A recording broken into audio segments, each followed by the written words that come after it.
June 8. This date will be etched in the hearts of millions of people in the whole world. That's because in this very day in 2018, the infamous Karbi Anglong lynching case took place. So what actually happened and why do so many lynchings take place in Assam? Let's find out in this episode of Actually Factually.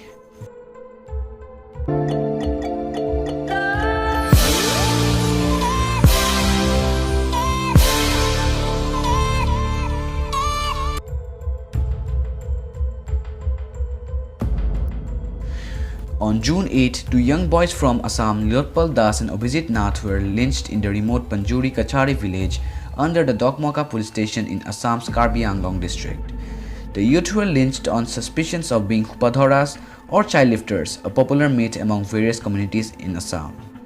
In that area, there had been rumors of childlifters which were being circulating through social media and WhatsApp, and on that day, everything which could have gone wrong went wrong for the boys.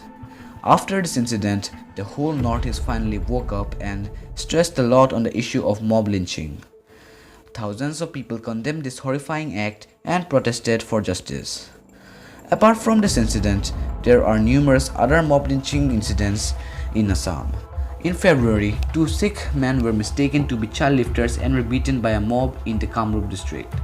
Even recently, two sadhus were rescued by the army from being lynched in Kamrup district of Assam. So why so many lynchings take place in Assam? Even though it is very tough to know the exact factors, but some of the main reasons include various myths such as hupadhoras and witches in the local communities, large number of child abduction cases in Assam, and lastly, lack of faith in the criminal justice system. Let's first have a close look on the first factor, that is myths in the communities. In Assam, various myths such as hupadhoras and witches have fueled various mob lynchings in the past. These myths were widespread all over the state and is also a reason why we as children were always scared to approach strangers. A hupadhora has been generally described as someone with long hair, usually male, who kidnaps young children. Also, one of the boys in Lotpal Das also had long dreadlocked hair, and hence the mob might have been more assured that he was actually a hupadhora. Also, in the case of the two Sikh men, the mob had thrown off their turbans and hence their long hair might have made matters worse. Since many in the remote villages are uneducated, hence the myth still prevail here. Large number of kidnapping and trafficking in Assam. Assam has one of the highest number of child trafficking cases, so naturally the fear among the locals for childlifters would be more. In 2015, there were as many as 1,494 cases in Assam, but only 8 persons were convicted. Also, it was accounted for 22% of the total reported cases of child trafficking in whole of India. In spite of having 14 anti-human trafficking units in the state, the numbers are not decreasing, which is not at all a good sign.